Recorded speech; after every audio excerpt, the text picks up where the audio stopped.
به نام خدای بخشنده مهربان. سلام و درود همدیاران عزیز، بینندگان محترم شبکه پیمان ملی تاجیکستان. حالا ما در صحبت با رهبر پیمان ملی تاجیکستان جناب محیدین کبیری قرار داریم. تا امروز سوالات بینندگان و مردم به ما رسید و تا حال رسیده ایستاده است. ما بخش اول را با سخن مقدموی جناب کبیری آغاز میکنیم و در بخش دوم با سوالات شما ایشان پیام خواهند داد، جواب خواهند داد. بفرمایید. به نام خداوند بخشنده و مهربان، همدیاران عزیز، بار دیگر شما را خیر مقدم میگویم به شبکه پیمان ملی تاجیکستان و عذر میپرسم برای اون تأخیر و اون فاصله که بین صحبت‌های ما با وجود آمد و شما همتون آگاه بودید که در این بین چند چاره‌بینی‌های مهمی برگزار شد که ما در آن شرکت داشتیم و همین طریق این فاصله با وجود آمد. همزمان میخواستم پیش عذر بپرسم برای آن که یک کمی سرماخوردگی هم داریم و شاید در رفتی صحبت و گفتگو این سرماخوردگی از خود درک بدهد. امیدواریم که با دعای شما زودتر شفا خواهیم یافت و این سرماخوردگی تاثیر زیادی در صحبت ما نخواهد داشت. همونطور که مجری برنامه اعلان کردن، قبل از اون که ما به جواب به سوالهای شما بپردازیم، یک مقدمه در دو موضوع میخواستم خدمت شما عرض کنم که این هم باشد یک سالگی فعالیت پیمان ملی جمهوری تاجیکستان و بعداً یک صحبت جنبستی درباره کنفرانسی ورشا و کنفرانسی سازمان امنیت و همکاری اروپا خواهیم داشت. همچنین که ما و دیگر مسئولین پیمان ملی جمهوری تاجیکستان در نشستی ورشا و بخشیده به یک سالگی تأسیس پیمان گفتیم، این یک سال گذشته برای ما اعضا، مسئولین و طرفداران پیمان ملی تاجیکستان و فکر میکنم برای بخشی بزرگ از ملت عزیزمان که خواهان دیگرگونی و تغییرات در کشور هستند، خیلی یک سال مهم بود و پیمان ملی تاجیکستان در این یک سال گذشته اثبات کرد که همچون یک نیروی ملی و نیرویی که در وقت و در زمان مناسب روی صحنه آمده است خود را نشان داد و اثبات کرد که می توان در شرایط کنونی با وجود همه این مشکلات ها و وضعیتی که هست، اگر اراده باشد، اگر تصمیم جدی باشد، اگر خواهش باشد، کاری را برای ملت و کشور انجام داد. ما بعد از یک سال تأسیس پیمان ملی تاجیکستان می توانیم با صراحت و با قاطعیت بگوییم که این پیمان اگرچه با دشواری‌های زیاد در این سال روبرو بود، از خود یک همچون نیروی ملی، نیروی استوار خود را معرفی کرد، نشان داد. اگرچه باید اعتراف کنیم که حتی خود ما هم بعض انتظاری‌های داشتیم، بعض، حالا به عبارت دیگر بگیم، بعض نگران بودیم از آن که در نتیجه فشارها، در نتیجه دخالت‌های نیروهای بیرونه و مقامات دولتی در کار پیمان خلل‌ها وارد خواهد شد و حتی این انتظاری و پیشبینی را هم می‌کردیم که شاید برخی از افراد پیمان یا نیروهای پیمان با هر دلیل از راه بیرون شوند و اعلام کنند که دیگر نمیتوانند با پیمان مسیر را ادامه بدهند. اما خدا را شکر با لطف پروردگار و با دستگیری مردم عزیز و بخصوص با همکاری بسیار هم خوب همه اعضایان پیمان ملی تاجیکستان، بخصوص رهبران و مسئولین 4 سازمانی که عضو این پیمان هستند، ما توانستیم این سال دشوار را خوب جنببست کنیم و با وجود اون همه پیشبینی هایی که برخی ها میکردن که پیمان ملی تاجیکستان شاید یک سال هم طول نکشد پراکنده می شود و یا برخی از ما جدا می شوند، خوشبختانه این اتفاق نیفتاد. اما این معنی را ندارد که این سال برای پیمان سال هموار و بی دشواری ها بود. طبیعی است که برای یک نیرویی که دور از وطن هست و این مقدار زیادی تحت فشار قرار دارد، کار کردن در چنین شرایط کاری آسان نیست. اما واقعا هم در این سال دشوار اثبات شد که ملت تاجیک دیگر اون ملت 3 سال پیش 5 سال پیش نیست. ما روز به روز داریم یک ملت را شاهد میشویم که هر روز از روز قبلی بیشتر بیدار می شود، آگاه می شود و این خودش برای پیمان و برای تمام نیروهای آزادی خواه یک سرمایه است. دو نکته را میخواستم در رابطه به این موضوع بار دیگر تکرار کنم، اگرچه در صحبت‌های بخشیده به یک سالگی این گفته شده بود مفصل‌تر.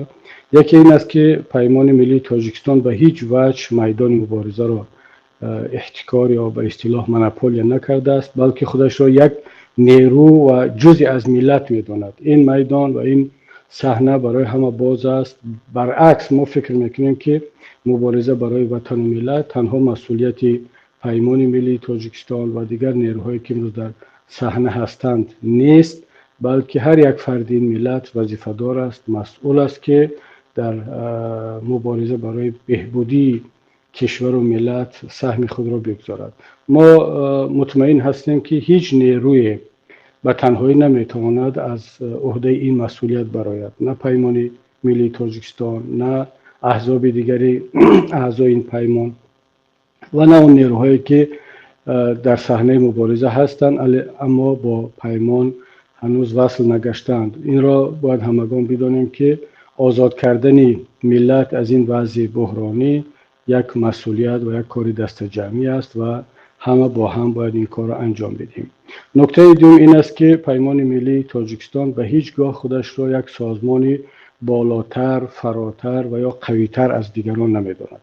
برعکس ما خود را یک پلتفرم مشترک میدانیم که همه حزب و سازمان ها، گروه ها می توانند در مسئله آینده تاجیکستان در این پلتفرم شریک باشند، بحث کنند، گفتگو کنند و ما یک دیدگاه مشترک را درباره آینده تاجیکستان بعد از این مرحله حاکمیت خانوادگی فکر کنیم، مشورت کنیم و به یک نتیجه برسیم. اگر دوستان فکر میکنند که پیمان ملی تاجیکستان نمیتواند این پلتفرم و این ظرفیت رو داشته باشد که همگان را جمع کند، این هم قبول است. پیمان ملی تاجیکستان میتواند یکی از نیروهای باشد که با دیگر هموطنان، با دیگر نیروهای مبارز سر این موضوع بشینند، گفت و شنید کنند و یک راه حل را پیدا کنیم. مهم برای ما این است که هیچ یک نفره، هیچ یک گروه خود را از این مسئولیت دور حساب نکند، خود را از صحنه بیرون حساب نکند و بدانند که برادران خواهران آنها در پیمان ملی تاجیکستان نه تنها در را برای گفتگو باز ماندند، بلکه مشتاق این گفتگو و همکاری هستند و این روش ما باور داریم که از طرف دیگر هموطنان پشتیبانی خواهد یافت. هموطنان گرامی، بعد از همایش یک ساله ما بلافاصله وارد کنفرانس 2 هفته‌ای سازمان امنیت و همکاری اروپا شدیم و میخواستم یه چند جمله در این موضوع بگویم.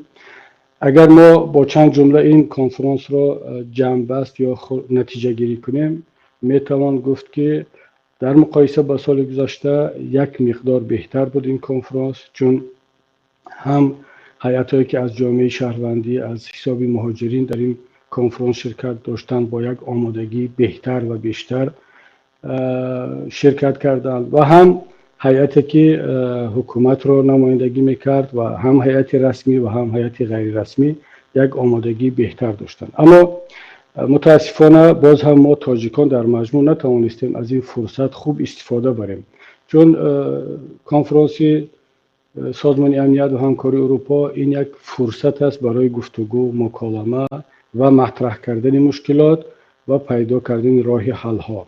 اما هیئت‌های تاجیکی چه از طرف حکومت و گاه از طرف ما هم مخالفین هم بجای آنکه بشینیم سر مشکلات موجود در کشور صحبت کنیم، راه حل پیدا کنیم، بیشتر این میدان را، این فرصت را برای گیله‌گویی، برای نسبت یکدیگر دروغ و تهمت پراکندن و حتی متاسفانه برای فتنه، ایجاد فتنه استفاده میبرند.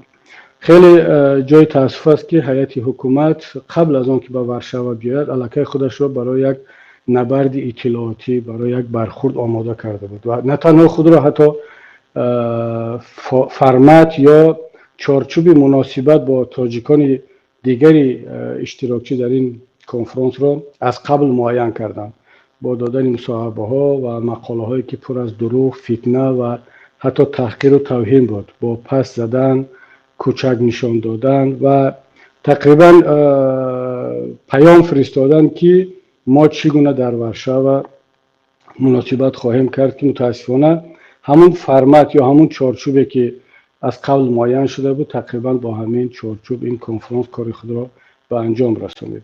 اما اون چیزی که برای ما مثبت بود این است که هیئت مخالفین، پیمان ملی تاجیکستان و دیگر شرکت کنندگان و حتی برادران گروه 24 هم که با وجود این همه فتنه ها که از طرف دیگر کرده میشد به این فتنه ها داده نشدند و بدون کدام یک کشمکش خاص این کنفرانس به انجام رسید در مقایسه با سال گذشته که واقعا هم بعضی رفتارهای ناخوش از طرف مقامات دولتی شده بود. اما اون چیزی که قابل توجه است این است که نتیجه این کنفرانس چی شد. اگر هیئت تاجیکستان با یک حالا گویم آماده بود که هموطنان خود را، مخالفین را، مهاجرین را در نظر اروپایی ها 57 کشوری عضو این سازمان سیاه کند و برای آنکه به این هدف برسد اونها مجبور شدند بروند سراغ بعضی سندها، کتابها یا فکت‌هایی که در تاریخ مانده اند، چون برای امروز هیچ حرفی گفتنی نبود.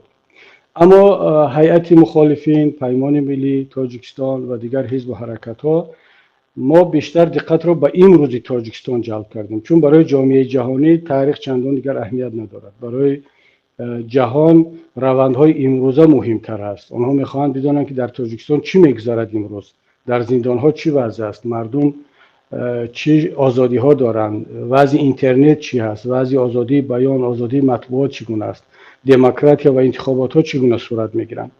اما چون هیئت حکومت هیچ دلیل، هیچ حرفی برای گفتن در موضوعهای داغ روز ندارد، بیشتر رفتن به افسانه‌گویی، به تاریخ‌گویی که هیچ تأثیر در ذهنیت، در موقع کشورهای اروپایی نداشت. من برای آنکه مثلا واضح تر شود دقت شما را به روز آخر و جنبستی کنفرانس جلب میکنم که در اون روز در صحبت‌های آخر تنها هیئت‌های رسمی حق صحبت دارند.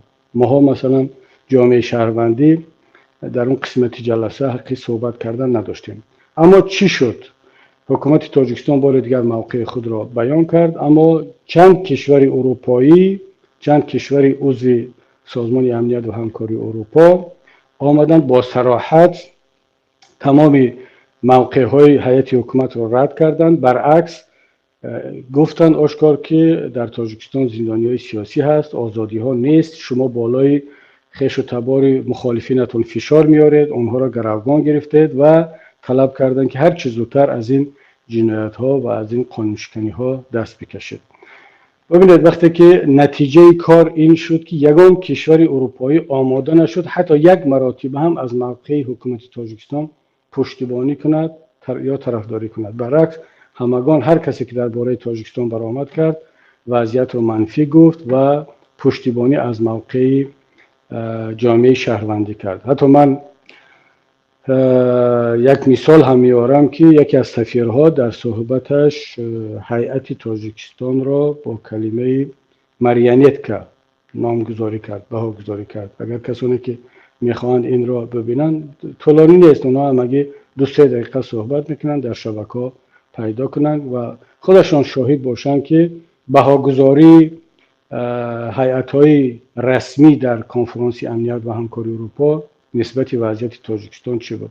پس اگر نتیجه گیری کنیم به این خلاصه میرسیم که هیئت تاجیکستان شاید برایشان عبرت شده باشد، شاید درس شده باشد که از این به بعد وقتی که به این گونه کنفرانس ها میان از تهمت و دروغ پراکنی نسبت هموطنان خود، نسبت مهاجرین، نسبت مخالفین دست بردارند و بیاین یک رویکرد جدیدی سازنده که نشان بدهند که واقعا حکومت در فکر حل مشکلات هست، نه در فکر سیاه کردن هموطنان خودش.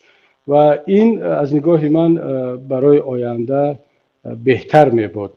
هیئت ما در آینده هم این روش را ادامه خواهد داد و ما تلاش میکنیم مثل این ساله بیشتر جوانان روی صحنه بیان، بیشتر در موضوعهای مبرم روز صحبت کنیم و هر آنچه که به تاریخ ربط دارد، به گذشته ربط دارد، اون رو همچون مال تاریخ بدانیم و در این گونه نشست ها مطرح نکنیم.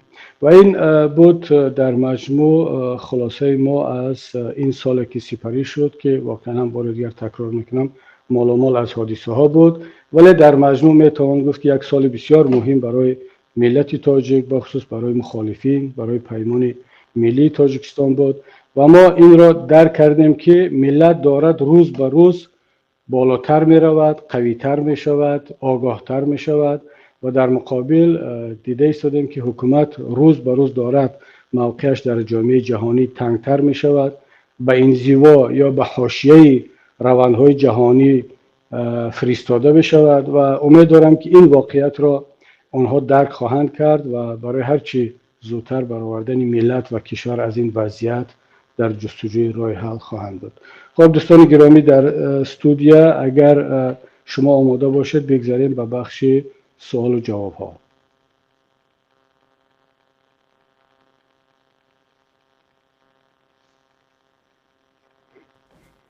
خب تشکر میکنیم از رئیس پیمان ملی تاجیکستان جناب آقای محیدین کبیری. برادران و دوستان ما سوال های زیادی در اینجا فرستادند که ما حالا اینا را جمع آوری کردیم و سوالات ایشان هم به ما دارند میرسند. خب دیگر سوال ها از هم از نمود گروه ها هست، هم از فیک های جواب که امروز اونا را میتوان فیک های سوال گفت. سوال ها زیادند. یک نفر اینجا سوال کرده است، فکر کنم به این سوال ها جناب کبیر شاید یک رعایت کند. من در 2 دقیقه ما یک وقت داریم، یک این سوال ها را جواب میدیم. شخصی در اینجا سوال داده است که چرا حزب نهضت اسلامی تاجیکستان حزبی خانوادگی است. من به این سوال اینا گفتنی هستم که اینا آدرس گفته گپا دیگر جا افتیده است. اون آدمی که شما در نظر دارید رئیس جمهور و دختر اون آزاده رحمان و دومین شخص در کشور بعد رحمان قدرت را زیر سلطه خود گرفته است و اون دختر جناب کبیری هم نیست. و اون نفری که شما در نظر دارید رستم امام علی، اون هم پسری رئیس پیمان ملی تاجیکستان جناب کبیری نیست، این هم پسری خودی جناب رحمانوف است. و دیگر نفرانی که امروز در سر قدرتند و در بانک‌ها و دیگر وظیفه‌های کلیدی دارن فعالیت میکنند، اونا هم داماد و خداهای خودی جناب رئیس جمهور است. و یک شخص دیگر محترم مجری، اگر راضی باشد من کوتاه به همین سوال جواب بگیرم، چون بالاخره سوال داد از شهروند. اگر شما من فکر کردم که شما 2 دقیقه چون بیمارید از با فکرم اینجا گفتم که دارو استفاده میکنه، به همین خاطر از این وقت من نه دیگر خب من سوالا رو میخونم نباشد اینا یا که از اینجا شروع کنید. ولی بهتر است از همین شروع کنیم، چون من واقعا هم قبل از صحبت که کمی مریضی دارم، اما الحمدلله که برابر شروع این صحبت وضعم یک کمتر بهتر شد، چون دارم با هموطنان صحبت میکنم. و حالا بیاید از همین سوال شروع کنیم و سوال رو خیلی خوب گذاشتم. اگر واقعا حزب نهضت اسلامی تاجیکستان حزب خانوادگی است، با چه قیاس کردم؟ من برای آنکه صحبت طولانی نشود یک مثال میارم. وقتی که مسئولیت حزب را به دوش گرفتم سال 2006، برادر بزرگم داملا اکاشا کبیری رئیس شعبه شهری حزب بودند و اتفاقا ایشان قبل از آن که من اعضای حزب شوم عضو ریاست عالی حزب بودند و همون سالها خواهرم بیبی سارا در شعبه جوانان حزب به حیث معاون رئیس شعبه کار میکردند. برابر آن که من رئیس حزب شدم تمام اهل خانواده را جمع کردم و گفتم که خب برادران و خواهران عزیزم، اکنون من که رئیس حزب نهضت شدم، خوب نیست که شما در منصب‌های و مسئولیت‌های کلیدی حزب باشید. هر آن مسئولیتی که تا امروز داشتید باید که آن را تخلیه کنید و به کسی دیگر بسپارید. من اولین قراری که قبول کردم برادر خودم را از رئیس شعبه شهری از پایتخت تاجیکستان آزاد کردم و در جایش پسری بزرگ استاد مرحوم سید عبدالله نوری، قاری محمد جان نوری را تعیین کردم، پیشنهاد کردم به مقام رئیس شعبه شهری. و این کجا این خانوادگی است که من برادر خودم را با اولین قرارم از بالاترین مقام در حزب که استادی من است، قبل از آمدن من عضو ریاست حزب بود، از نسل شاید میتوان گفت که مؤسسین حزب هست از سالهای شوروی، اون رو از گرفتم. خواهرم بی بسیارا تا روزی که من در مسئولیت حزب هستم دیگر یگان مقام بالاتری حزبی نگرفت و تا امروز هم حتی عضو ریاست عالی حزب نیست و دیگر فرزندان من اهل خاندان. پس کجای این حزب خانوادگی است وقتی که ما برابری به مسئولیت رسیدن یا تمام اعضای خانواده رو به مقامی پایینتر بردن یا که اصلا دیگر اجازت ندادم که یگان مقامی بالاتر رو از این به بعد کسب کنم. اونه که امروز خدا را شکر میگم که افرادی عائله ما در پهلوی ما در مبارزه هستند. این در دشوارترین لحظه های مبارزه هست. اگر روزی که ما به وطن برگشتیم و وضعیت طبیعی شد و مسئله مقام و منصب در تاجیکستان شد، شما مطمئن باشید که همون طوری که در حزب کردم اولین جلسه رو با اهل خانواده خواهم کرد و با آنها خواهم گفت که از این به بعد دیگر هیچ نفری از خانواده ما تا وقتی که من مسئولیت دارم به یگان مقام و منصب دولتی راه نخواهد یافت. ببینید ما خیلی آشکار و شفاف هستیم. امروز قبل از برگشتن به وطن میگویم که تمام اهل و خانواده ما در پهلوی ما قرار دارند و آنها الحمدلله شمارهشون خیلی زیاد است. ما مثل دیگران نخواهیم گفت که قبل از به منصب رسیدن که من تنها یک برادری تراکتورچی دارم، اما بعد از منصب دیدیم که ماشاءالله شمارهش از صدها و از هزارها بیشتر شده است. تمام بدنه حاکمیت رو پیچونده گرفتن. امروز در روز دشوار اهل خانواده ما در پهلوی ما هستند. انشاءالله که به وطن برگشتیم شما خواهید دید که اونها چگونه رفتار خواهند کرد. این جواب من است نسبت این سوال هموطن. تشکر از شما. یک کاربر یوتیوب در اینجا سوال داده است. خب کی شما به تاجیکستان میوید؟ که خداوند خواسته باشد، که این مبارزه ما نتیجه داد، انشاءالله برمیگردیم و کوشش میکنیم که این روز دیر طولانی نشود و ما هم مشتاق شما هستیم، مشتاق وطن هستیم. دعا کنید که هر چه زودتر به وطن برگردیم. سلامت باشید. یک نفر به نام سعید حمیدوف سوال کرده است. سلام علیکم استاد، من دو سوال داشتم. سوال اول، اگر پیمان ملی تاجیکستان سر قدرت بیاید بحث‌های سرحدی چگونه حل می شود؟ دوم، پول‌هایی که شما میگویید که به آفشار رفتند و فکر میکنم همگان میدونند علاج گرداندن به وطن به ملت و حق ماست وجود دارد؟ پیش سپاس. سلامت باشید. اگر سوال دوم را بعد فراموش کردم خاطر رسان کنید. درباره بحث‌های سرحدی، اگر پیمان ملی تاجیکستان به قدرت رسید باید از حالا بگیم که این موضوع خیلی موضوع پیچیده است و آسان نیست.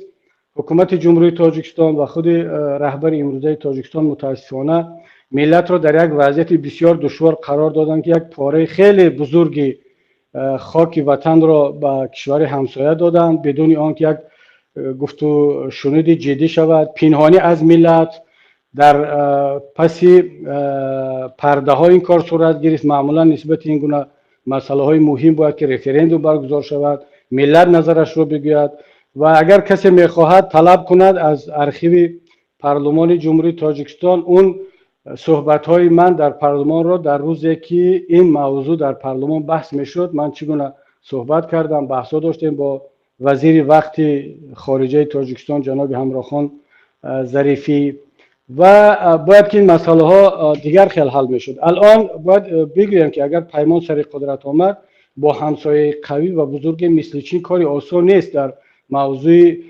مرزها بحث کرد و به یگان نتیجه درست رسید. اما ما باور داریم که همسایه بزرگ ما چین وضع ملت تاجیک را در خواهد کرد و اگر ما مسئله را هم که گذاشتیم همچون یک نیروی ملت دوست وطن دوست خواهیم گذاشت و نه برای آنکه با همسایه بزرگ خودمون چین وارد مناقشه شویم و این را حق طبیعی خود میدونیم، حق ملت میدونیم و اثبات هم خواهیم کرد که رحمان در وقتش بدون مشورت با ملت این کار را انجام داد و باید که از ملت تاجیک نظر میپرسید و پیمان این نظر ملی را حتما خواهد پرسید. اما به هیچ وجه ما با همسایگان وارد مناقشه و جنجال های جدید نخواهیم شد بلکه با راه گفت و شنید، اما گفت و شنید سربلندانه، قاطعانه و با نظرداشت منفعت های ملی ما این مشکلات را حل خواهیم کرد.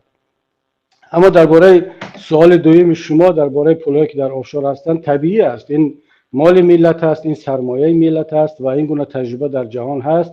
شما شاهد هستید که پولهایی که خانواده اسلام کریموف به خارج به اروپا برآورده بودند الان برگردانده می شوند و البته یک قسم از این مبلغ ها یعنی به دست آمدند، به ازبکستان برگشتند، از بانک های شویتزاری، از دیگر جاها.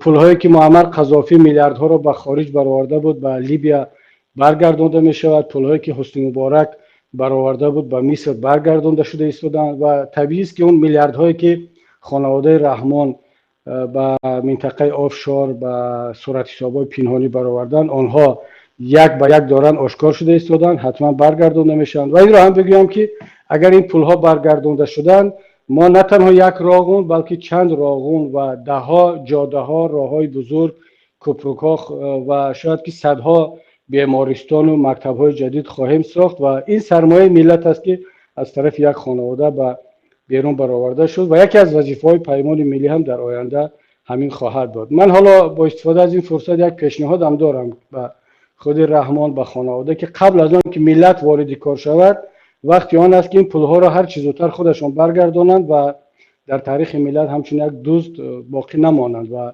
حالا چه ضرورت است که ما برای ساختمان راغون پول قرض بگیریم، برای راهها از چین قرض بگیریم که تا امروز ما بیشتر از 3 میلیارد دلار در نزد کشورهای خارج قرضدار شدیم و هر یک شهروند تاجیک که امروز یا فرد و تولد می شود بیشتر از 300 دلار الکی قرضدار است. شما این پولهای ملت رو برگردانید و حداقل یکی از جنایت‌های خود را در نزد ملت صاف کرده اید. خب بیا. تشکر زیاد. یک نفر دیگر به نام النور احمدوف اینجا سوال دادن. استاد شما در نشست سرها با دیپلمات‌های دیگر کشورها و خصوص با کشورهای همسرها دولت ازبکستان، قرقیزستان، قزاقستان گفتگو کردید و مسئله های مرز رو با قرقیزستان چگونه شرح خواهید داد؟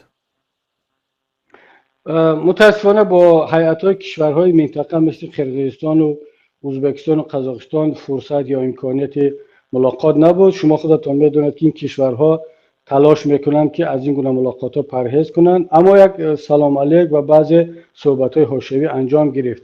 بیشتر ملاقات‌های ما با هیئت‌های دیپلماتیک کشورهای غربی بود و با سازمان‌های بین‌المللی. اما اونه که مشکلات مرزی رو ما چگونه حل میکنیم، یک قسمت من در سوال قبلی جواب دادم که برای گفتشنید، ولی گفتشنید خیلی هم قاطعانه با دلیل و سندهایی که در ارشیوها وجود دارد و مطمئن باشد ملت عزیز که پیمان ملی تاجیکستان یک وجب خاک ملت رو به کسی نخواهد داد و این رو ما جنایت میدونیم و صاحب زمین ملت است، نه پرزیدنت، نه پارلمان، نه کبیری، نه رحمان، نه کسی دیگر. هر یک وجب خاک این سرزمین مال ملت است و طبق کنستیتوسیون هم پرزیدنت این کفیل یک پارچگی ملت و دولت ما هست. وقتی که ما زمین رو به کسی دادیم الکی معنی رو دارد که پرزیدنت این مسئولیت کنستیتوسیونی خود رو انجام نداده است، برعکس کنستیتوسیون رو پامال کرد و برای این باید جواب بگیرد. اما یک مسئله دیگر است. من میخواستم با استفاده از این فرصت که درباره مرزها گفتید من این نکته رو هم بگم. من خبرها رو پیگیری کردم که حتی در این موسم دعوت جوانان به ارتش، حتی در واروخی که تمام این دهه این گوشه تاجیکستان، این دهه بسیار هم زیبای وطنمان تبدیل به مرزبان شدن، از مرز و بوم کشور دفاع کرده ایستادن، شبانه روزی قربانی داده ایستادن. حتی والدین این مردم را، این جوانان را در دهه واروخ به گروگان میگیرند تا اینکه فرزندان آنها را مجبوری از روسیه از جاهای دیگر بیارن به صف ارتش. من دعوتم از مسئولین حکومت این است که با کدام رو شرم و حیا نکرده شما مردمی را گروگان گرفته ایستادید که اینها بهتر از کمیته امنیت ملی، بهتر از مرزبانها، خدمات مرزبانی، بهتر از وزارت دفاع از مرز و بوم تاجیکستان با جانشان، با مالشان دفاع کرده ایستادن. شما حق معنوی ندارید اینها را گروگان بگیرید، حتی حق قانونی هم که ندارید. این قانون شکنی است. اما شما کسانی را گروگان گرفته ایستادید که آنها بهتر از شما از سرزمین خود دفاع کرده ایستادند. من یک پیشنهاد میکنم تا وقتی که مشکلات مرزی ما با قرقیزستان حل نشود، مردم ایسپره بخصوص دهه هایی که در مرز قرار دارند و از مرز تاجیکستان دارند جوان مردانه دفاع کرده ایستادند، جوانانشان از خدمت ارتش آزاد کرده شوند. این مردم به این هم در خدمت ملت هستند، به این هم در مرز قرار دارند، به این هم هر روز مثل افسر مثل سرباز بدون کدام سلاح، بدون لوازمات و پول بودجه از وطن از ما و شما دارند دفاع کرده ایستادند. باز چرا اینها که خودشون در مرز قرار دارند خدمت سربازی کرده ایستادند پیر و برنا، باز شما فرزندان اینها را به طور اجباری به ارتش میبرید، پدر و مادر را گروگان میگیرید. ما دعوت میکنیم از تمام مردم تاجیک این مسئله را گذارند و تا وقتی که این مشکلات با همسایگان حل نمیشود، مردم ایسفره و دیگر ناحیه‌هایی که در مرز قرار دارند، شاید من دیگر ناحیه‌های مشکلی رو هم داشته باشم، اینها فرزندانشون از دعوت به ارتش آزاد شوند. کافی است که این ملت امروزها دارند جسورانه سرزمین ما را دفاع کرده ایستادند. تشکر زیاد. نفر دیگر با اسم اوزش مادوف یک سوال کرده است. تشکر هم کرده است پیش و پیش و فکر کنم پیشنهاد هم هست. در همه شهرهای روسیه چی در دیدش درباره انتخابات برای انتخابات پرزیدنتی دیده شود، جدی دیده شود، هر شخص خواهش خودش را گوید انتخاب کند، آیا این امکان دارد؟ چون پیشنهاد کرده است و درخواست کرده است. ببینید طبق قانونگذاری امروزه تاجیکستان صندوق‌های انتخاباتی تنها در سفارت‌ها و در نزد کنسولگری‌ها گذاشته می شود. این معنی را دارد که ما در روسیه تنها در مسکو در سفارت و شاید در سنت پترزبورگ و شهرهای بزرگ مثل یکاترینبورگ و ایرکوتسک جاهایی که کنسولگری هست، اونجاها امکان انتخابات صندوق انتخاباتی گذاشتن هست و مردم میتونن شرکت کنند. این معنا را دارد که تقریبا نزدیک 1.5 میلیون شهروند تاجیکستان از حق شرکت در انتخابات محروم می شود و این یکی از ظلم های هست بالای مردم تاجیک، یکی از پامال کردن حق طبیعی مردم هست و من نمیدونم حالا مردم تاجیک تا چه حد این انتخابات های آینده را جدی گرفته ایستادند، اما از نگاه ما این انتخابات ها هیچ معنی برای ملت دیگر ندارند، یک صحنه سازی بیش نیستند. انتخابات های قبل تا حد میتوان گفت که یک کمی رنگ و بوی انتخابات داشت، چون احزاب اپوزیسیون وجود داشتند، نامزدهای الटरनेटिव्ی وجود داشت، اگرچه آنها هم تقلبی میگذشت اما یک مبارزه در اون وجود داشت. امروز که اپوزیسی از صحنه داخلی بیرون کرده شده است، طبیعی است که در انتخابات ها یگان نامزد الटरनेटिव्ی واقعی شرکت نخواهد کرد، یگان حزب الटरनेटिव्ی یا مخالف شرکت نخواهد کرد. چند حزب یا چند نامزد کیسگی که از خودشان ساختن اینها را میارن در انتخابات همچون نامزد مستقل معرفی خواهند کرد که طبیعی است که ملت تاجیک این را خوب دیگر درک میکند. از نگاه ما این انتخابات دیگر هیچ معنی ندارد. حالا ما به یک نتیجه نآمدیم که آیا مردم را به بایکات آن دعوت کنیم یا نه. بهتر است که مردم به جای آنکه یک روز خود را وقتی آمد و رفت به سفارت به کنسولگری میکنن و ما میبینیم که همه روزه نه تنها پول خرج میکنن بلکه در وقتی آمدن باز در مشکلات با پلیس اینها میشود. بهتر است که دنبال کار خود باشند و منتظر باشند که پیمان ملی تاجیکستان و دیگر نیروهای مبارز موقع خود را بعدا نسبت این انتخابات ها رسما اعلان خواهند کرد. تشکر. سلامت باشید. نفر دیگر با اسم وایفای سارا. جناب کبیری، اگر شما پرزیدنت شوید نسبت رحمانوف و خاندانش چی خواهید کرد؟ ببینید ما نسبت رحمان و خانوادهش هیچ غرض شخصی نداریم. قانون مسئله این خانواده را خواهد دید و ملت هر چیزی که قانون گفته است و هر جنایتی کردن در پیش قانون جواب خواهند گفت و ملت خودش بهاگذاری خواهد کرد. بخصوص اون بخشی از ملت که این شخص و شاید قسما از دست خانواده مورد شکنجه قرار گرفتند. فرزندان کسانی که مالکیت خود را از دست دادند، توسط این خانواده بازارهای آنها، مالکیت آنها ربوده شد، آزادی آنها ربوده شد و ملت خودش این مسئله را حل خواهد کرد. هیچ شخصی، هیچ گروه، هیچ حزب حق ندارد به تنهایی تقدیر آینده این شخص و این خانواده را معین کند.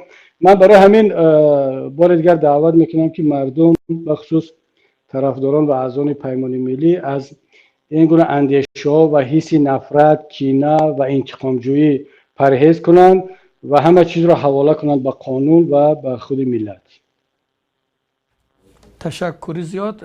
نفر دیگر سوال کردند چرا شما و جانبدارانتان در سخن گفتن با ایرانی ها تقلید میکنید؟ دوستی عزیز، این تقلید کردن با کسی نیست. شاید بله در صحبت های ما بعضی کلمه هایی که کلمه های فارسی هستند یا در زبان رسمی فارسی ما رایج هستند، اما استفادهشون شاید در تاجیکستان امروزه چندان رایج نیست و به گوش شما یک کمی بیگانه می نماید. اما بدانید که این کلمه ها، این اصطلاح ها در زبان فارسی زنده و رسمی وجود دارد. طبیعی است که وقتی که یک نفر با ادبیات یک کشور یا رسانه ها بیشتر آشنایی پیدا میکنه، شناس میشود، این در زبان گفتگوش تاثیر دارد. مثلا ما وقتی که زمانی که در شورای بودیم بیشتر در زبان گفتگوی ما کلمه های روسی بیشتر استفاده میشد که اون زمان اون را کلمه های اینترنشنالی میگفتن و حالا مثلا ما که در اروپا هستیم بیشتر شاید تحت تاثیر کلمه های و واژه های زبان های اروپایی قرار بگیریم و کسانی که بیشتر ادبیات یا رسانه های فارس زبان رو پیگیری میکنن اونها تحت تاثیر اون گویش یا اون شیوه گفتگو قرار بگیرن. اما شما به هیچ وجه این را یک نمود تقلید حساب نکنید، بلکه این یک روند طبیعی هست و آهسته آهسته ما باید به حدی برسیم که زبان رسمی تمام کشورهای فارس زبان، تاجیکستان، ایران و افغانستان یک زبان مشترک باشد. البته من منظورم زبان رسمی و زبان کاری هست، اما همزمان دیگر همه ما، هم این کشورها و هم قوم‌هایی که در این کشورهای سیگانه زندگی میکنیم، هر کس حق دارد، میتواند و باید همچنین باشد که با لهجه خود، با گویش خود، حتی با زبانهای محلی خود گفتگو کند. تشکر. نفر دیگر با اسم بهادور عبدالله سوال داده است که شما کی در روسیه دیاسپورا میکشید جناب کبیری تا که ما را کمک کنید؟ ما مهاجرین تاجیکستان احتیاج به کمک های شما داریم. متاسفانه از حکومت تاجیکستان هیچ امید و کمکی نیست. دوستی عزیزم، پیمان ملی تاجیکستان و دیگر حزب و حرکت ها حق قانونی باز کردن دیاسپورا در روسیه را ندارند، اما این معنا را ندارد که ما کمک نخواهیم کرد، بلکه ما راه ها و وسیله های دیگری همکاری را حتما با مهاجرین پیدا خواهیم کرد. یکی از راهاش این است که پیمان ملی تاجیکستان و انیقترش بعضی از نفرانی که عضو پیمان هستند بعضی سایت های حقوقی را راه اندازی کردن. برای مثال جمشید یاروف حقوقشناس و ادوکات یک سایت مشورتی و حقوقی را راه اندازی کرده است که حالا با نام حقوق ما، در آن شما میتوانید سوالهای خود را مطرح کنید و او همچون حقوقشناس، نه تنها او بلکه دیگر حقوقشناسان به سوالهای شما جواب خواهند گفت، با شما مشورت‌های حقوقی خواهند داد و اینچنین از امکانات دیگر متخصصین که روسیه هستند شما میتوانید استفاده کنید. شاید بهتر اون است که ما با بعضی از سازمان‌ها و شخصیت‌ها دیاسپورایی که در روسیه هستند و رسما فعالیت میکنند با آنها همکاری را آغاز کنیم تا اینکه بتوانیم یک کمی هم باشد از مشکلات شما سبک کرده باشد. انشاءالله من این پیشنهاد شما را جدی خواهم گرفت و به مسئولین پیمان خواهم رساند و اینها هم که الان میشنوند در آینده نزدیک ما یک سیاست جدید را نسبت همکاری با هموطنان مهاجرمون در روسیه راه اندازی خواهیم کرد. خب تشکر زیاد. یک نفر با اسم فید ایبی حالا مستقیما در اینجا سوال کردن که پیمان و یا مصرف و یا بودجه سالانه پیمان ملی تاجیکستان چقدر است؟ البته ما در اینجا حالا گفته نمیتونیم که بودجه یا خراجات سالانه پیمان چقدر است. طبیعی است که این یگان سیر نیست، اما گفتن آن هم در اینجا ضرورت ندارد چون ما اون خلاصه گیری نکردیم و شاید در صحبت‌های بعدی وقتی که ما از مسئولین سوال کنیم که در سال گذشته بودجه پیمان چقدر بود، اون را به شما خواهیم گفت. اما این را هم باید به هموطنان عزیز بگویم که حزب و حرکت‌هایی که در چون یک شرایط دشوار هجرت قرار دارند امکان ندارد که یک بودجه خیلی هم بزرگ داشته باشند. ما نه حکومت هستیم و نه مثل حزب حاکم، حزب خلق دموکراتی از بودجه دولت، از امکانات مردم به طور اجباری استفاده میکنیم، بلکه هر آن امکاناتی که ما داریم باز هم از حساب همون اعضا و طرفداران مهاجر خودمان هست و خدا را شکر که الان دیگر بعضی هموطنان ما نه تنها در اروپا بلکه در کشورهای دیگری سابق شوروی هم شروع کردن به کمک رساندن به ما، چون احساس کرده ایستادن که آن کاری را که ما انجام میدهیم در نهایت به نفع ملت و به نفع هر کدام آنها هست و ما امیدواریم که در آینده این کمک ها و این امکانیت ها برای پیمان ملی تاجیکستان بیشتر خواهد شد. تشکر. نفر دیگر به اسم علی حلیموف یک سوال فرستادند که نسبت دو نفر عبدالله رهنما و مولا عبدالرحیم چی گفتند؟ چرا آنها نسبت مبارزان اینقدر نفرت و بدبینی دارند و میگویند که رهنما یکی از شاگردان جناب آقای حاج اکبری ترابجانزاده است؟ من ترجیح میدیم یا کوشش میکنم که به مسائل خصوصی وارد نشوم، درباره شخصیت ها صحبت نکنم. بهتر میبود که این سوال را به خود آنها مطرح میکردید که چرا آنها چنین یک موقع گیری میکنن و حتما جواب خواهند گفت. اما در مجموع میتوان گفت که من متاسفم از اون وضعیتی که در ورشو برای مثال مشاهده کردم، نه تنها با این شخصیت هایی که شما نام بردید بلکه در مجموع کسانی را که من پیشتر همچون اهل علم، اهل اندیشه میشناختم. البته این صفات ها به عبدالرحیم ربط ندارد، منظور من دیگران هستند و خیلی حیف است و جای تاسف هم هست که اهل علم و اندیشه به این حد میرسند که مجبور میشوند جزئی از پروپاگاندا باشند، جزئی از قانون شکنی و ظلم باشند. من بعد از دیدن وضع آنها و صحبت آنها تازه به این نتیجه رسیدم که چرا در اینجا 50-60 سال پیش اندیشمندان و حتی نخبگان فکری آلمان هم مجبور شدند در خدمت یک نظام فاشیستی باشند و تلاش کردند با اون علم و دانششان گیتلر را سفید کنند، اون سیاست های جنایتکارانه زمان خود را سفید کنند و تازه درک میکنند که یک نظام دیکتاتوری چگونه میتواند قادر هست که اندیشه را بشکند، اندیشمند را تا این حد پایین بیارد و تبدیل به غلام خود کند. من به جای آنکه بها بدهم بر رفتار و موقع این شخصها بیشتر اظهار همدردی و دلسوزی میکنم. متاسفانه این واقعیت همین است. تشکر. نفر دیگر به اسم مسعود احمدشاه سوال نه بلکه یک تهدید هم کردند: اگر شما با رحمان صلح کنید من خودم شما رو میکشم. نمیدونم اگر این سوال است، تهدید است. این سوالی هست که در داخلش تهدید هم هست یا برعکس میتواند تهدید باشد که در داخلش سوال هست. برادر عزیز احمدشاه، اگر شما واقعا هم خود را سزاوار به اسم احمدشاه مسعود میدانید، بهترش که از استفاده این گونه تهدیدها خودداری کنید. البته شاید مقصد شما این باشد که میخواید توسط این تهدید و من پیام بفرستید که به هیچ وجه با رحمان صلح یا گفت و شنید نکنم. من تلاش میکنم که به شما بهانه یا دلیل ندهم که باعث کشتن من از طرف شما شود و من باور دارم که شما در نیتتان، در قلبتان این هدف رو هم ندارید.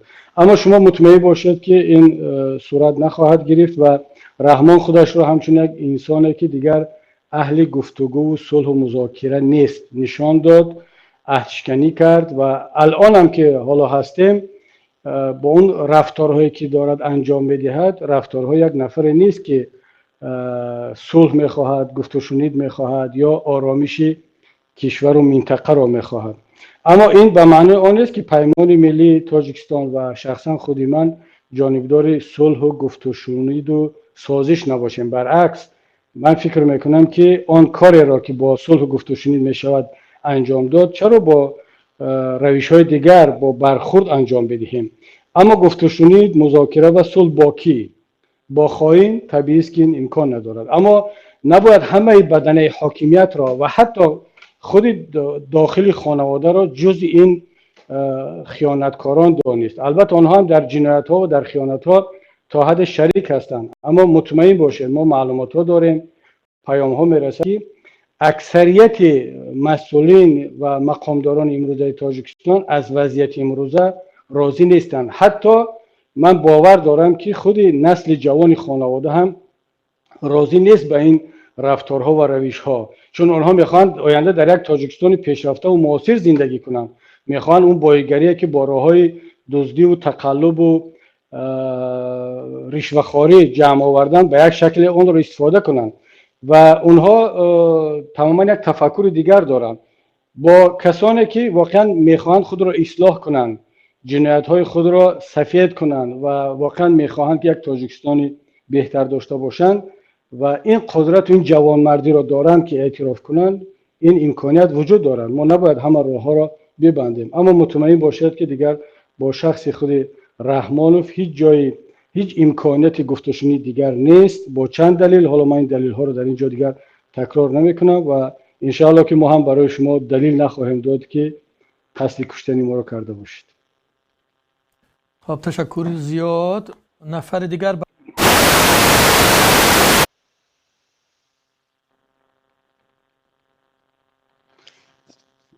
صدا قطع شد در ما. آیا در استودیو هست صدای ما؟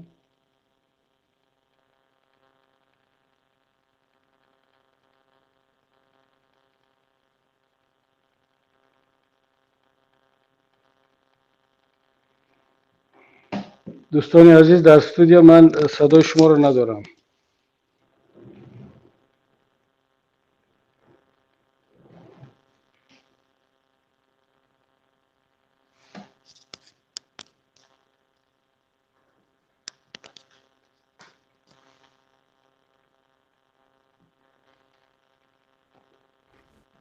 صدای ما میاد یا نه؟ بله آمد. بله صدا برقرار شد. بله. خب گفتیم نفر با اسم عمر یک چند سوال داده است. سوال اولشون همین که چرا لهستان عضو گروه 24 مصطفی حیاتوف رو در نظر دارد، آن را به تاجیکستان استرداد کرد؟ واقعا یک کار تاسفبار شد. من همدردی خود را به این برادر و اهل خانوادهشون بیان میکنم و باید اعتراف کنیم که در مجموع همه جامعه شهروندی موجود در اروپا شاید نتوانستیم این جوان را حفظ کنیم در اینجا و شاید که لازم بود که یک کاری دست جمعانه بیشتری کنیم. من فکر میکنم که متاسفانه این جوان، آزادی این جوان قربانی عدم هماهنگی بین تمام نیروهای مبارز شد و ما باید تلاش کنیم که این حادثه ها، این گونه حادثه ها در آینده تکرار نشود. شما ببینید که جامعه شهروندی تاجیک وقتی که همکاری خوب کرد در چند پرونده موفق بود. مثلا ما توانستیم حمزه و فاطمه را حتی از داخل تاجیکستان بیرون بکشیم.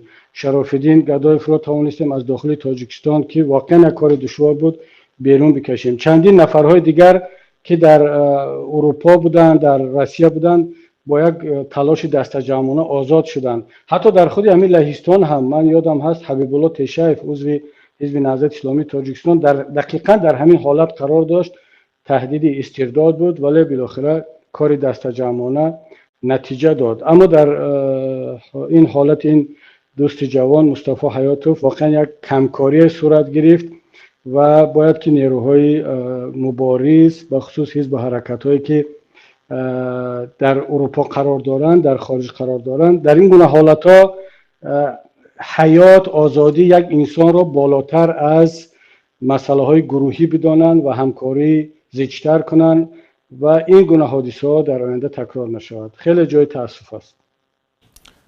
تشکر زیاد. سوال دومشان این است که نتیجه های یک سال فعالیت پیمان ملی تاجیکستان و نشست صحت چگونه بود؟ چی دستاوردها و چی برد و باختها داشت این یک سال برای اپوزیسیون تاجیک؟ فکر میکنم این را در سخنرانیش در سالگرد و نشست پیمان ملی تاجیکستان علیم شیرزمان جواب دادم. و سال سوم میگذاریم.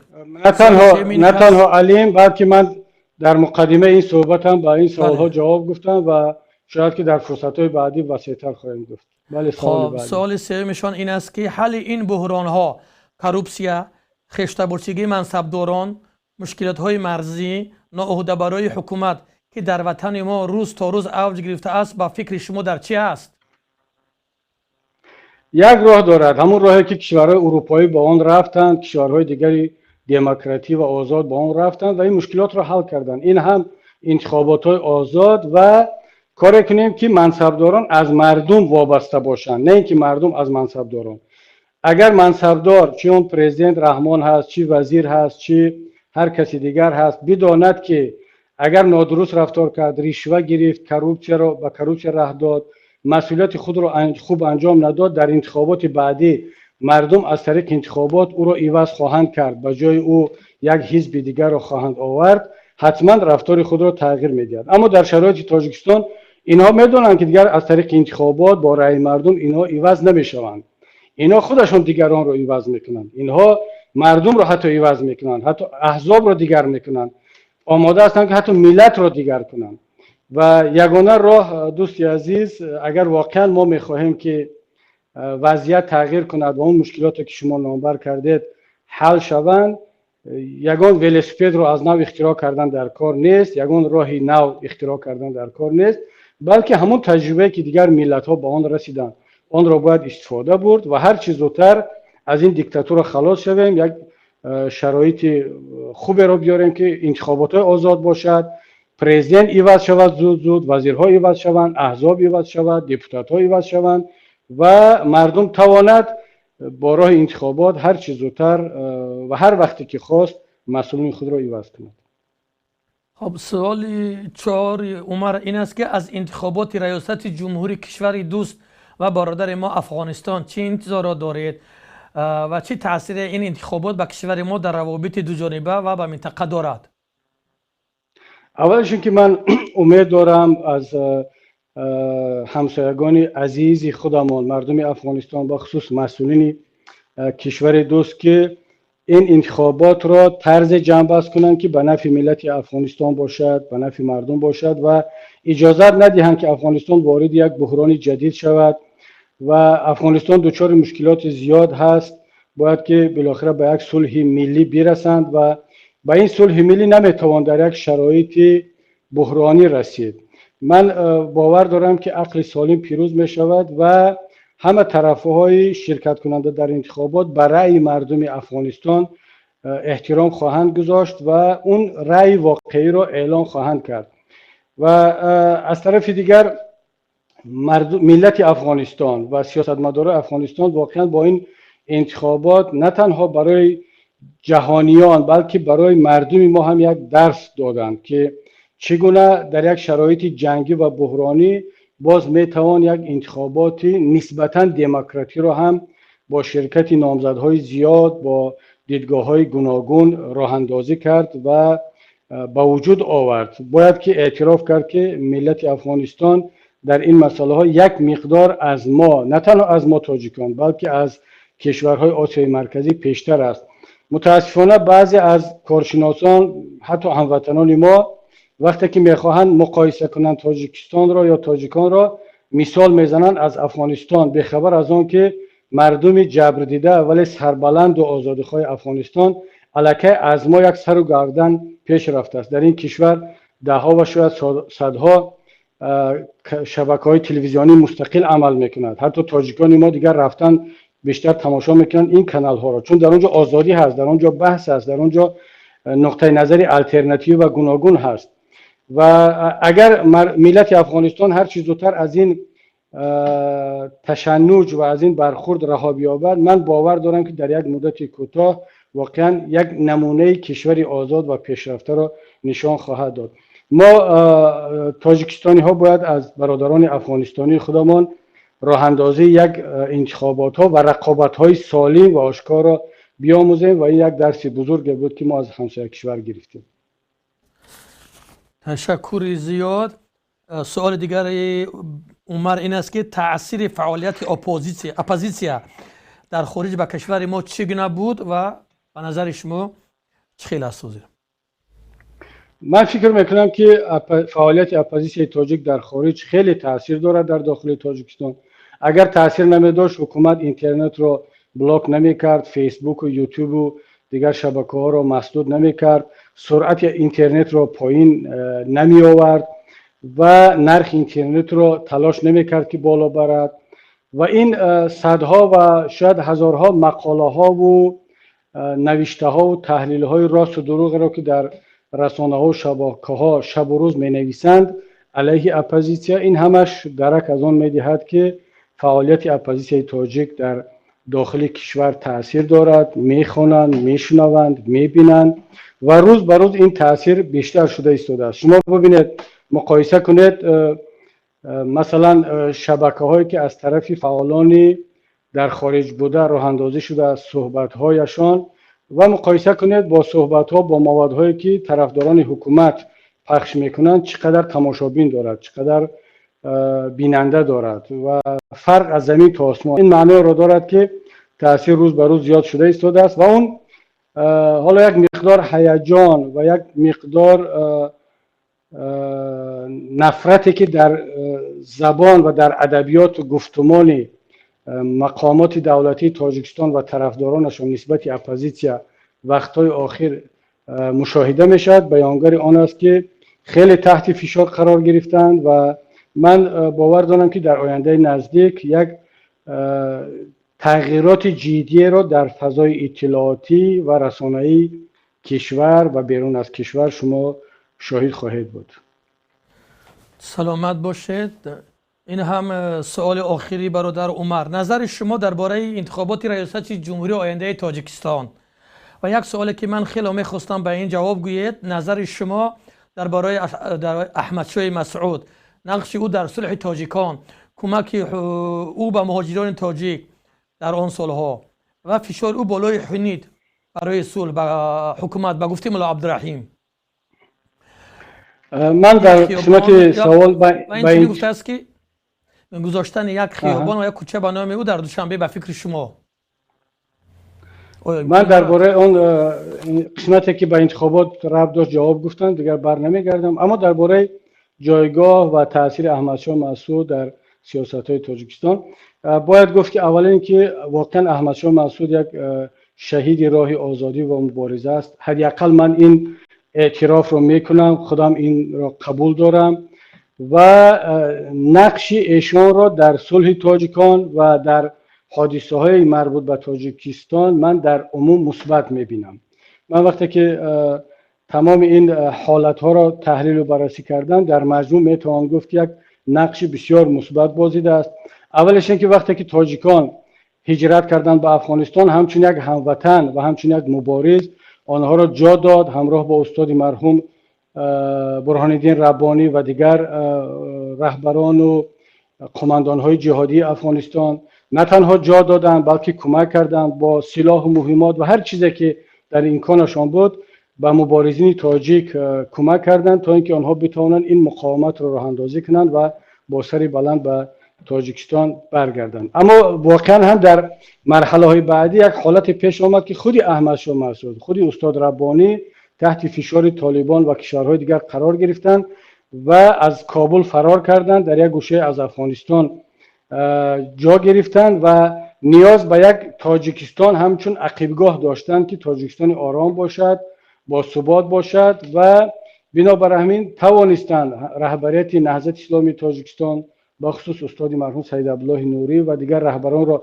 متقاعد کنند که این صلح هر چیز زودتر انجام شود به نفع نه تنها اپوزیسیون است، به نفع همه تاجیکان است، به نفع منطقه هست و این تلاش‌های احمدشاه مسعود و استاد ربانی نتیجه دادند و یک همدیگر فهمی بین طرف‌ها بود. اما باید بدونید که احمدشاه مسعود یک مجاهد بود، یک مبارز بود، یک اسلامی وطن، یک انسانی وطن دوست و دین محور بود. شما هیچ کس نمیتواند شخصیت احمدشاه مسعود را جدا از مبارزه، جدا از دین، جدا از ملت بهاگذاری کند.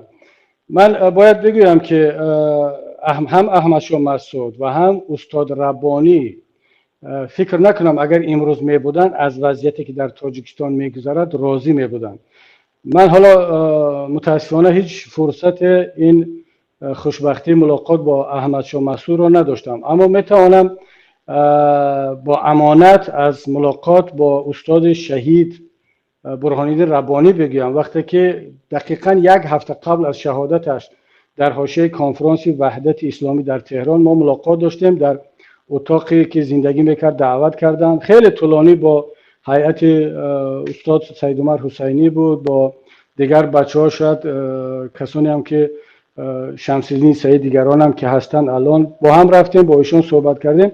ایشان یک جمله خیلی عجیب گفت که من از این رفتارهای برادرم امام علی رحمان را با اسم برادر خطاب کرد. از این رفتارهای برادرم خیلی ناراحتم و اصلا نمیفهمم که چرا چنین هست. نیت دارم گفت یک سفر به تاجیکستان داشته باشم و این حرفایم رو بگویم که ما برای یک وضعیت دیگر تلاش کرده بودیم، میخواستیم که صلح پایدار باشد، همدیگر فهمی باشد، چون دقیقا همون شب و روزهای بود که حکومت تاجیکستان فشار بالای اپوزیسیا بخصوص نهضت را آغاز کرده بود، خیلی شدید بود، بالای حجاب، تراشیدن ریش و داشت مسجدها را میبست و این خبرها در تمام دنیا پخش شده بود و استاد ربانی هم خیلی ناراحت بود از این.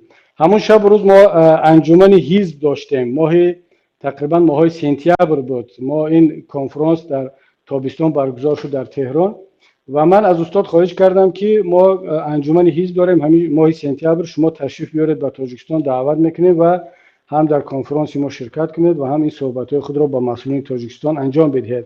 ایشان وعده کرد، گفت که میرم دبی و بعد از یک ملاقات دارم و طبابت دارم، بعداً شاید که تاجیکستان برویم. اما 3 روز گذشت از این ملاقات ما که وقتی که دوستان با من خبر دادن که استاد در کابل شهید شد، من خیلی هم شاک شدم و هم تعجب کردم که استاد چگونه در کابل شهید شدن وقتی که در دبی بودن و از تهران به دبی سفر کرد. با ما گفت که دبی میروم. اما بعدا فهمیدم که برای یک ملاقات ویژه با نماینده گویا طالبان دعوت شده است و در اونجا خیانتکارانه به شهادت رسید. من در مجموع میتونم بگم که عیناً همین دیدگاه را حتما اگر احمد شاه مسعود زنده می بود این دیدگاه را درباره وضعیت امروزه تاجیکستان می داشت.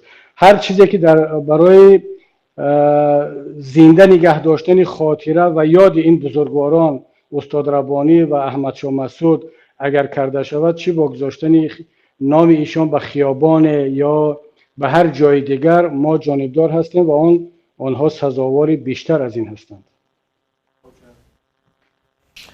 تشکر زیاد. اینجا سوال ها زیادن، وقت متاسفانه خیلی کمند. لطفا از شما خواهش می شود که مختصر و کوتاه‌تر صحبت جواب دهید، خوب است. نفر دیگر به اسم بهادر عبدالله سوال کرده است. محی الدین کبیری به این سوال جواب بگو. یک بار خدمت های محترم پیشوای ملت را تعریف کن اگر مرد و حقیقت باشی. التماس دیگر مردم رو جنگ نه انداز. من پیش از آن که به این سوال بپردازم میگم که بعضی سوالای هست که نمیشه کوتاه در 2-3 دقیقه جواب داد. من عذر میخوام و گاهی دیگر جواب ها طولانی میشود، شما هم به ما این اجازت رو بدید. اما این 2 سوال داده است، مطمئن باشید ما اینقدر شجاعت و جسارت و جوانمردی داریم که خوب و بد را آشکار بگیم. اون خدمت ها خوبه که امام علی رحمان همچون پرزیدنت کرد پنهان نیست و خود همین جواب گفتن به دعوت صلح، حالا چی از طرف استاد نوری بود، چی از طرف روسیه بود، از طرف هر کسی بود، همون که راضی شد این یک کار مثبت است و ما این رو همیشه تاکید کردیم و خواهیم کرد. اما معنی آن را ندارد که از جنایت هایش چشم بپوشیم.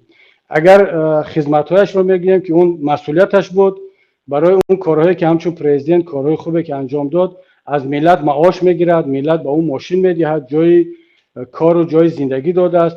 نمیدونم بالاترین معاش و بالاترین شرایط را در بین همه پرزیدنت های دنیا دارد در یک ملت و کشور قشاق و این وظیفه‌اش است، این کار را باید انجام بدهد. اما در برابر این باید درباره جنایت ها، قانون شکنی ها و رفتارهای بد هم گفت. بنابر همین برادر عزیز ما مطمئن باشید که هم خوبی ها را خواهیم گفت و هم بدی ها را میگوییم. اما چون امروز در یک شرایط قرار داریم که هیچ کس از کمبودی ها نمیگوید، شما میبینید که شبانه روزی تلویزیون های دولتی فقط تعریف میکنند و از خوبی ها میگویند، مبالغه میکنند، حتی دروغ میگویند. تمام خدمت های ملت و دولت و هزارها منصبدار و وظیفه‌دار را به یک شخص نسبت داده ایستادند. خب شما هم اجازت بدهید که یک نفر یا یک گروه از کمبودی ها هم بگن این سیاه کردن نیست، این نادیدن خدمت ها نیست، بلکه این برای رعایت توازن و گفتن فکر الटरनेटिव्ی اجازت بدهید که ما از کمبودی ها هم بگیم. مطمئن باشید که ما این جسارت و این جوانمردی رو داریم. سلامت باشید. فید EBF از پخش مستقیم حالا سوال کرده است: شما با عزت امان چی رابطه دارید؟ میگویند که خود را شاگرد شما محسوبد. خب من عزت امان را همچنین یک تاجیک، همچنین یک جوانمرد مبارز میشناختم از قبل و حال هم چنین میشناسم و مثل دیگر مبارزانی که هست. این معنی را ندارد که عزت امان مثلا عضو نهضت است یا عضو پیمان هست و همزمان معنی را ندارد که با ما رقیب است یا دشمن ما یا کدام حزب دیگر باشد. یکی از مبارزین است و وقت نشان خواهد داد که این تلاش های ایشان با کجا خواهد انجامید. ما با ایشان و تمام کسانی که میکنند برای کار و موفقیت خواهیم و بله در جایی بود که ما همکار بودیم، ایشان همراه ما بودن، کمک میکردن و خیلی هم زحمت میکشیدن. ما میندار هستیم، اما اونا دیگر راه و روش خود را دارن. در هر جایی که ما لازم دانستیم که ایشان را کمک کنیم به خاطر ملت و آینده دولتمان، این کار را خواهیم کرد، همچنان که به دیگر نیروهای مبارز کمک خواهیم کرد و هر جایی هم که لازم دانستیم که از ایشان کمک بخواهیم این کار را انجام خواهیم داد و خیلی هم شفاف و آشکار. باشید. خوجایف در پخش مستقیم سوال کردند: آیا کبیری جای کار نداری؟ درآمد زندگی از کجا؟ آیا اغواگری بدگویی منبع درآمد است؟ نه دوستی عزیزم، اغواگری منبع درآمد نیست. شما خوب میدونید که خدا را شکر از اول از روزی که به سیاست وارد شدم با امکانات و توانمندی های اقتصادی خود وارد شدم و شاید اولین وکیل مجلس نمایندگان بودم که تمام دارایی های خود را در دکلراسی هم نشان دادم و همین بود که مرا در پارلمان بعد از دفتر ریاست جمهوری از پارلمان بار دیگر سنجیدن و در رسانه ها هم گفتن که از همه ثروتمندترین وکیل مجلس نمایندگان. چرا؟ من تمام دارایی خود را قبل از وارد شدن به سیاست، قبل از رئیس حزب نهضت شدن و وکیل مجلس نمایندگان آشکار کرده بودم. امروز چرا میگید که من کار ندارم؟ اگر این کار نیست، این فعالیتی که ما کرده شدیم این کار نیست. من رهبر پیمان ملی هستم، رئیس حزب نهضت اسلامی تاجیکستان هستم و طبیعی است که این هم کار هست، خراجات دارد و نهضت اسلامی تاجیکستان، پیمان ملی تاجیکستان، نه تنها من بلکه دیگر مسئولین خود را در چنین حالات حتما کمک و پشتیبانی خواهد کرد. شما مطمئن باشید در فکر زندگی و معاش ما نباشید. اگر که در فکر این هستید تشکر، دستتون در نکند و اگر توانید کمک کنید، اگر نمیتوانید مطمئن باشید که ما در این مسئله مشکلی نداریم. سلامت باشید. نفر دیگر به نام فید EBF: اندیشه شما درباره محمد علی حیی چیست؟ خب من محمد علی حیی را یک قهرمان میدانم، قهرمان با تمامی معنایش، با تمامی این وزن این کلمه. در صحبت قبلی هم گفته بودم که اگر ما تاریخ زده و تاریخ پرست نمی بودیم، قهرمان های ملی خود را از حساب مردگان و از حساب افسانه ها جستجو نمی کردیم. بهترین قهرمان و بهترین نمونه یک تاجیک سربلند و بناموس و مبارز این محمد علی حیی است. اگرچه محمد علی حیی معاون من بود، از من اطاعت میکرد و تا امروز سرسپردگی خود را به این راه نشان داد، اما من محمد علی حیی را در مبارزه استاد خود میدانم. نه تنها محمد علی حیی را بلکه تمام اون برادرانی که همراه محمد علی حیی در زندان ها نشستند و تحت این همه فشار و این همه زوراوری آماده نشدن که حتی یک کلمه هم ضد ما بگویند. اگرچه این راضی شدن به این فشارها و به شرطهای حکومت اونها را از زندان آزاد میکرد، از این شکنجه ها آزاد میکرد و آزاد میکند، اما اونها این جوانمردی رو نشان دادن. بنابر همین با تمام معنا من استاد محمد علی حیط را قهرمانی ملی تاجیکان میدانم. خب تشکر. لطفالله سفرов سوال کردن که شما در یک مصاحبه بر رادیوی آزادی گفته بودید که سال 2015 بود است بعد انتخابات پارلمانی و در آخر شما گفتید که آینده تاجیکستان را یک مشکلی کلان فرا میگیرد و بعد این مشکلی دیر دوام نمی کند و آینده تاجیکستان را درخشان میبینید. پس بگویید که چی مشکلی بود و هست؟ شما اون وقت دیپوتات بودید، چرا پیش از برآمدنتان از تاجیکستان کاری نکردید؟ خب اگر من این صحبت را سال 2015 بعد از انتخابات پارلمانی کرده باشم، همونطوری که این دوستمون میگید و در تاجیکستان بودم، شاید این دیگر دقیقا همون شب و روزهای هست که ماهای مارت میتواند باشد، چون من 16 مارت تاجیکستان رو ترک کردم. و بله، برای آنکه آینده تاجیکستان رو در اون شب و روزها دید که وارد یک مرحله دشوار میشود، برای این بسیار عقل کلان داشتن لازم نبود. خود روند حادثه ها نشان میداد که رفتارهای حکومت و مسئولین بیانگر آن است که تاجیکستان وارد یک مرحله دشوار می شود. چرا من به این نتیجه رسیده بودم اون وقت؟ چون وقتی که با مسئولین حکومت صحبت میکردم در پارلمان، در اپارات پرزیدنت، قبل از برآمدن من 3 ساعت صحبت یک به یک با رئیس کمیته امنیت ملی یتیموف داشتم و مجموع این صحبت ها و تحلیل ها و رفتار حکومت در انتخابات پارلمانی نشان داد که حکومت و بخصوص رحمانوف یک سیاست را پیش گرفته است که دیده و دانسته تاجیکستان را وارد یک بحران و یک مرحله دشوار میکند به خاطر رسیدن به هدفهای شخصیش و این دیگر واضح بود. شما این تحلیل را در صحبت های تمام کارشناسان اون شب و روز میدیدید. اما چرا من اون شب و روز میگفتم و حالا هم به این نظر هستم که این مرحله طولانی نخواهد بود؟ البته خودی کلمه طولانی یا کوتاه یک مفهوم نسبی هست. ما چی را در نظر داریم؟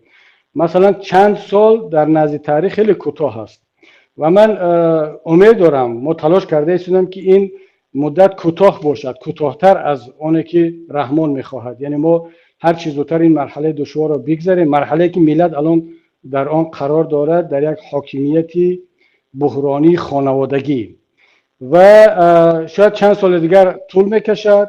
واقعا در نزد تاریخ یک مدتی طولانی نیست. اگرچه ما در این مدت متاسفانه بعضی عمرها را از دست میدیم، بعضی آدمان کشته میشوند، به شهادت میرسند، حالا معلوم نیست که ما هستیم یا کسی دیگر، اما برای ملت یک تاریخ طولانی نخواهد بود. بعد از این حتما من باور دارم که ملت وارد یک مرحله جدید و پیشرفت خواهد شد، چون حاکمیت خانوادگی من فکر میکنم که پایین ترین مرحله یک دیکتاتور است. ما دیکتاتور فردی داریم که ما این را از سر گذراندیم. رحمان به تنهایی خودش تمام قدرت رو در دستش جمع کرد و الان رسید به دیکتاتور خانوادگی که الان فرزندان رو و خویش و تبار رو آورد و این حاکمیت رو میخواد در آینده با آنها تقسیم کند.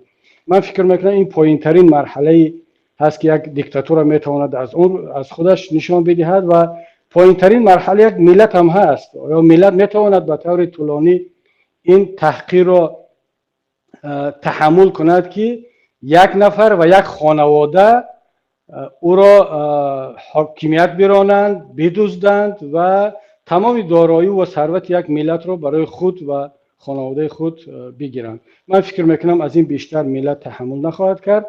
از این هست که من به این باورم که ما الان در یک مرحله دشوار هستیم. امید دارم که این مرحله طولانی نخواهد بود و بعدش یک مرحله بسیار هم شکوفایی ملت و دولت تاجیکستان فرا خواهد رسید. تشکر زیاد. اینجا یک برادر یک سوال فرستاده است که مجری شما ایشان عبدالستار و یکی از فعالان عضو شورای پیمان ملی تاجیکستان در سالهای 97 در کمیسیون آشتی ملی یاردمچی مولا عبدالرحیم بودند و بعدا در کمیته گمرک هم یاردمچی بودند و آن جنایت و خیانت هایی که آن کس انجام دادن میدانند، مثل که دیپلم قلبکی داشتن و دیگرها. چرا این کس چیزی نمیگویند و یا اینکه یگان رعایت خشتبوری میکنند؟ این سوال راست که با ما شده است استاد. با فکر میکنم که در یک از حاشیه نشستی سازمان امنیت همکاری در اروپا استاد به این سوال یک کمی پاسخی دادن. پاسخی خوب بود و اگر وقت شود من هم سر این فسرت یکون وقت جواب خواهم گفت. خب در اینجا یک سوال دیگر است از نام استفاده برندان یوتیوب. نظر شما نسبت مصاحبه آخری وزیر امور خارجه روسیه سرگئی لاوروف و چرا آن از مجله کامرسانت حذف شد؟ بله، من این مصاحبه را خواندم و نه تنها در مجله روزنامه کامرسانت بلکه در سایت رسمی خود وزارت امور خارجه روسیه هم هست، در دیگر جا هم بازنشر شد و بعضی رسانه‌های تاجیکی هم این را بازنشر کردند و واقعا بعدا دیدیم که هم کامرسانت و هم سایت رادیو آزادی آن را از برداشتن این متن. چی میتوان گفت؟ این بیانگر آن است که من پیشترم در صحبت گفتم که حکومت امروزه تاجیکستان آیسته دارد در حاشیه منطقوی هم قرار میگیرد، به انزوا رفت. ما پیشتر گفته بودم مثلا در صحبت قبلی هم که این تنها یک زحمت و تلاش‌های پیمان ملی نیست، بلکه تمام جامعه شهروندی و حتی خود رفتارهای حکومت هم باعث گشت که حکومت تاجیکستان در انزوای بین‌المللی قرار گرفت. اما در منطقه بعضی همفکرها و شریک‌ها داشتند و امروز هم دارند، این جای پنهانش نیست. اما وقتی که یک مسئول بلندپایه روسیه میاد چنین موقع گیری میکند، این معنی را دارد که حکومت تاجیکستان وارد یک مرحله دشوار حتی در منطقه شده ایستاده است و در منطقه هم به انزوا رفت. اولش اینکه وزیر امور خارجه روسیه آمد اعتراف کرد که یک طرف صلح حزب اسلامی بود، حزب نهضت اسلامی تاجیکستان بود که این را همیشه رحمان حداقل در این سالهای اخیر رد میکرد. ولی روسیه همچون کشور میانه رو و کفیل صلح و کشوری که واقعا هم زحمت و تلاش کشید همراه ایران آمد این را اعتراف کرد. دوم اینکه اینها درک کردن در روسیه که اون چیزی که الان در تاجیکستان میگذرد به امنیت و ثبات نه تنها تاجیکستان بلکه همه منطقه ربط دارد و خللدار میکند. روسیه هم ببینید وقتی یک موقع گیری میکند نه به خاطر آنکه کسی را دوست می‌دارد و علیه کسی است، روسیه دنبال منفعتاش است. روسیه دنبال آن است که منطقه آسیای مرکزی و منطقه پساشوروی ثبات و آرام باشد، چون در منطقه خیلی خطرها و تهدیدهای زیاد هستند که از همه بزرگترینشون این افراطگرایی هست، قاچاق مواد مخدر هست، قاچاق سلاح هست و غیره ها کذا. اگر خدای نکرده در تاجیکستان حادثه رخ دهد یا در یک از کشورهای منطقه، همه این تاثیر خود را به روسیه خواهد رساند. بنابراین است که روسیه پیش از آن که یک اتفاقی بیفتد، یک حادثه شود، میخواهد پیشگیری کند و این طبیعی هم هست. و آنه که الان روسا به این نتیجه رسیدن، این نشانه آن است که درک کردن وضعیت را. هرچند رحمان تلاش کند که همه چیز آرام است، ثبات است و هیچ گونه اپوزیسیونی نیست، یک گروه ضعیف هستند، اما بالاخره کارشناسان، تحلیلگران دارن تحلیل میکنن و از همه مهمه شاید که نه اینکه اینجا قدرت اپوزیسیون را دیده باشن، بلکه بیشتر ضعف خود حکومت را درک کردن و این بیشتر اونها را میترساند. بالاخره یک انسان یک مرز دارد، قدرتش، توانمندیش، اون که تمام شد به نهایتش رسید، از عامل ثبات تبدیل به عامل بی‌ثباتی می شود. اگر تا امروز خود شخص امام علی رحمان و روش حکومتداری او برای بسیاری از کشورهای منطقه همچون عامل ثبات بود، از او پشتیبانی میکردن، الان اونها درک کرده هستند که با این روش او خودش و روشش تبدیل به یک عامل بی‌ثباتی میشود و این است که اونها بانگ خطر میزنند و میخوان وضعیت رو پیش از اون که یک حادثه اتفاق بیفتد اون رو پیشگیری کنند. من فکر میکنم که اینجا این فهمیش، این درک در روسیه و در کشورهای منطقه حاصل شده ایستاده است و اونها دنبال منفعت‌های خودشان هستند، دنبال آرامش هستند و اگر من تعجب نمیکنم اگر بعد از روسیه هم کدام یک کشور دیگر بیاد همین گونه مسئله گذاری کند و حتما مسئله گذاری خواهند کرد. اون وقت خواهیم دید که حکومت تاجیکستان چی موقع خواهد گرفت. الان تلاش میکند با فشار با روش‌های گوناگون که حالا مثلا این مصاحبه رو از کمیرسان برداشتن، این مصاحبه رو از رادیو آزادی برداشتن، اما این فکر رو نمیتونن از مغز یک مسئول، یک تحلیلگر روس یا قزاق یا چینایی یا اروپایی برداشت. این تفکر، این دیدگاه و این تحلیل وجود دارد و این روز تا روز دارد بیشتر می شود. بیشتر جامعه جهانی درک کرده ایستاده است که رحمان با این سیاستش هم خودش و هم کشور را در یک حالت بحرانی قرار داده ایستاده است و باید یک راه حل پیدا کرد و من فکر میکنم که روس‌ها با مطرح کردن این موضوع در جستجوی یک راه حل تنها برای تاجیکستان، برای کل منطقه هستند. خب تشکر میکنیم از راهبر پیمان ملی تاجیکستان و همزمان رئیس حزب نهضت اسلامی تاجیکستان جناب آقای محی الدین کبیری و همچنین اظهار تشکر از هیئت ایجادی دپارتمنت اطلاعاتی پیمان ملی تاجیکستان و از همه نفرانی که با ما بودند، بینندگان عزیز و همدیاران عزیزمان.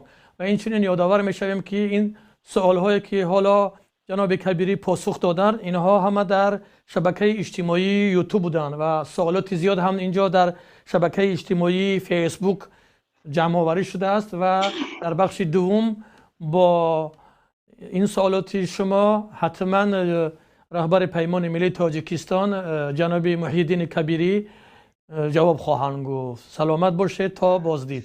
سلامت باشید. من هم در نوبت خود با شما اظهار مینه‌داری میکنم، دستاندرکاران این شبکه و کسانی که در استودیو هستید و عذرخواهی میکنم بار دیگر از بینندگان محترم که به همه سوال ها نتوانستیم جواب بگیم. ان شاء الله این وعده رو میدیم که در صحبت های بعدی سوال ها هم همه سوال ها جواب های خود را خواهند یافت. تا صحبت های بعدی شما رو به خداوند منان میسپارم. تشکر زیاد. تشکر. خدا نگهبان.